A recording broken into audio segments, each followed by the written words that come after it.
25 फरवरी 2021। इस दिन सरकार ने सोशल मीडिया और डिजिटल मीडिया इनके लिए नए नियमों का ऐलान किया। इसके मुताबिक social media, digital media, streaming platform इनके इर्द गिर्द रेगुलेशन का घेरा और भी मजबूत किया गया है। इसका मतलब अब इन्हें भी सख्त नियमों का पालन करना होगा। Information technology guidelines for intermediaries and digital media ethics code rule 2021 ये एक ऐतिहासिक बदलाव हो सकता है पूरे डिजिटल प्लेटफॉर्म के लिए। इसके अंतर्गत information technology intermediate guidelines rule 2011 में सुधार किए जाएंगे। तो ये सवाल खड़ा होता है कि क्या सरकार ऐसा कर सकती है? हाँ जी, बिल्कुल कर सकती है। आईटी एक्ट 2000 के सेक्शन 87 के अंतर्गत सरकार को ये अधिकार हासिल है। सरकार ने उनके इस नोटिफिकेशन में साझा किया कि डिजिटल इंडिया प्रोग्राम ने भारतीय डिजिटल प्लेटफॉर्म में अहम परिवर्तन किए, जिसकी वजह से देश के कोने कोने में इंटरनेट पहुंच चुका है और ऑनलाइन कंटेंट तक यूजर्स की पहुंच भी बड़े तेज रफ्तार से बढ़ रही है। इससे लोगों को इसका काफी हद तक फायदा पहुंचा है, लेकिन इसके साथ साथ कई प्रकार से लोगों के भावना और विचारों को ठेस पहुंचाने वाले, अश्लीलता की सीमा लांघते हुए महिलाओं की गरिमा को ठेस पहुंचाने वाले और गैर कानूनी मुद्दों को बढ़ावा देने वाले कंटेंट भी इसमें शामिल होने लगे। और ये कंटेंट बड़े ही आसानी से और मुफ्त में उपलब्ध थे और इसी के वजह से इन कंटेंट द्वारा सामाजिक अस्थिरता जैसे समस्याओं का सामना ना करना पड़े। इसीलिए इन नियमों को लागू किया जा रहा है, ऐसा सरकार का कहना था। और इसी के मुताबिक अब सोशल मीडिया प्लेटफॉर्म या फिर डिजिटल प्लेटफॉर्म इसके ऊपर कोई भी कंटेंट अगर इन नियमों की सीमा लांघ रहा है और सरकार ने अगर उसे हटाने की सूचना दी है तो इन प्लेटफॉर्म्स को उस कंटेंट को हटाना होगा। इन नियमों के अंतर्गत प्लेटफॉर्म्स को उनके यूजर्स को उनकी शिकायतें दर्ज करने की और उनकी स्थिति जानने की सुविधा प्रदान करनी होगी। इन इंटरमीडिएरीज को ड्यू डिलिजेंस प्रोसेस को ध्यान में रखना होगा। इनको वॉलंटरी यूजर वेरिफिकेशन मैकेनिज्म का इस्तेमाल करना होगा।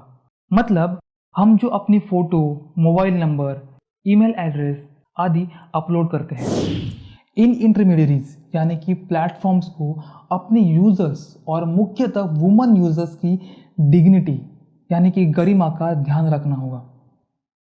अगर हम सोशल मीडिया प्लेटफॉर्म के बारे में बात करें तो इसमें सबसे पहले बात की गई है trekking first originator.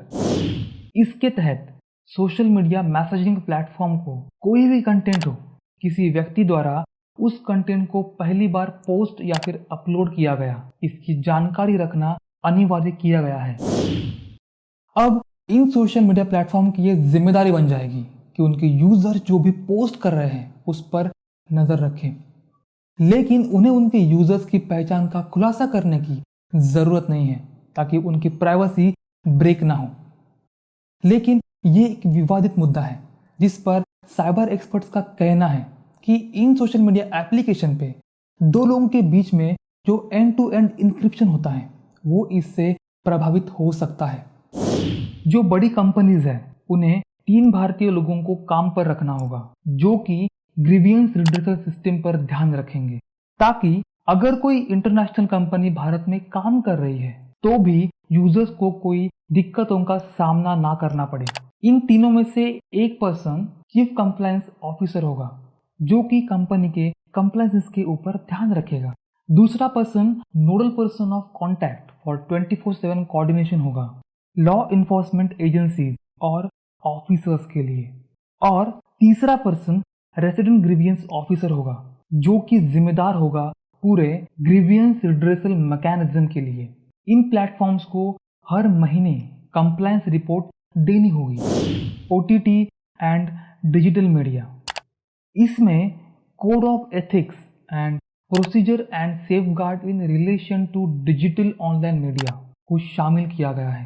Cable television regulation act के अनुसार norms of journalistic conduct of press council of India and programme code जो कि प्रिंट मीडिया और टीवी के ऊपर लागू होते हैं, उन्हें ऑनलाइन डिजिटल मीडिया के ऊपर भी लागू किया जाएगा। इस कोड के तहत ऑनलाइन न्यूज़ प्लेटफॉर्म और डिजिटल मीडिया को सारे नियमों का पालन करना होगा।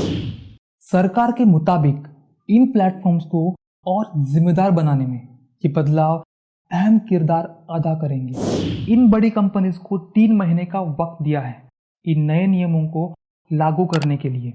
इन नियमों के अनुसार प्लेटफॉर्म्स को कंटेंट का सेल्फ क्लासिफिकेशन करना होगा ताकि यूजर्स कंटेंट को देखने के बारे में सही चयन कर सके। इसके तहत 5 अलग अलग एज क्लासिफिकेशन किए गए हैं। इन प्लेटफॉर्म्स को कहा गया है कि उन्हें कोड ऑफ एथिक्स का पालन करना पड़ेगा, जिसके तहत ये प्लेटफॉर्म्स कोई भी ऐसा कंटेंट नहीं डालेंगे जो नीचे दिए हुए कंटेंट से मिलता हो। अब नए नियम तो लागू किए जाएंगे, लेकिन इसकी जांच कौन करेगा? इसके लिए 3 टियर स्ट्रक्चर लागू किया जाएगा। First tier, grievance redressal mechanism.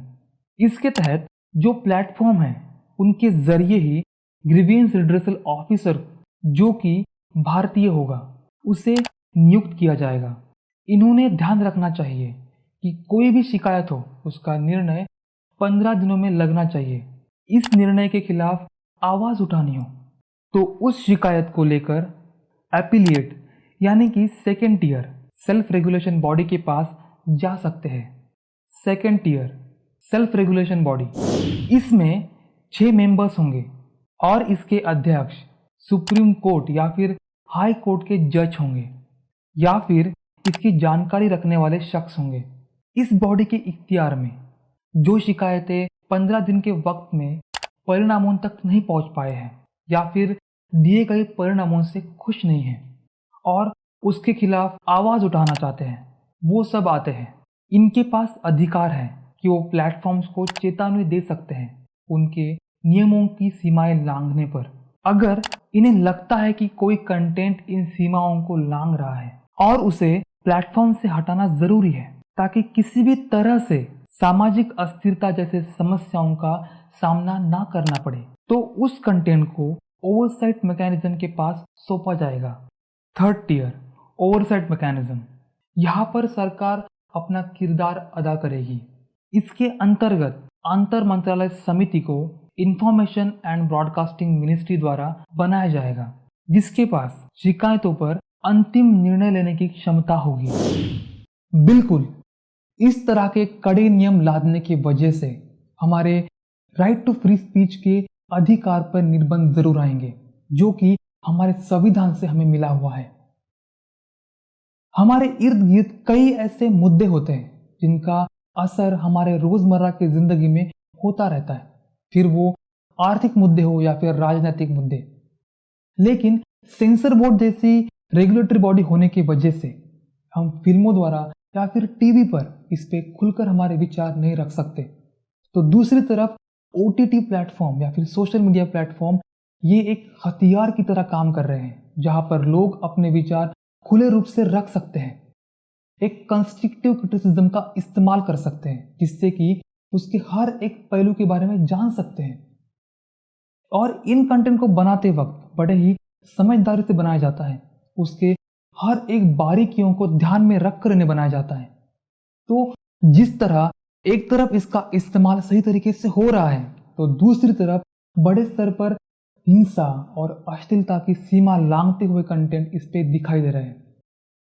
इस पर OTT प्लेटफॉर्म का कहना है कि सेल्फ रेगुलेशन कोड द्वारा यूजर्स को पहले ही एज डिस्क्रिप्शन, कंटेंट डिस्क्रिप्शन और पैरेंटल कंट्रोल ऐसे अधिकार दिए हुए हैं और उसके तहत वो सही कंटेंट चुनने की क्षमता रखते हैं। और फिर भी अगर कोई कंटेंट उनके विचारों को या फिर भावनाओं को ठेस पहुंचा रहा है, तो वो कानूनी रास्ता अपना सकते हैं, वो कोर्ट में जा सकते हैं। अब एक बड़ा सवाल खड़ा होता है कि इस तरह के कड़े नियम लादकर क्या हमारे वैचारिक स्वतंत्रता को ठेस पहुंचाई जा रही है? क्या आगे जाकर सरकार सोशल मीडिया, डिजिटल प्लेटफॉर्म और लोगों के बीच में वैचारिक तनाव घर कर सकता है?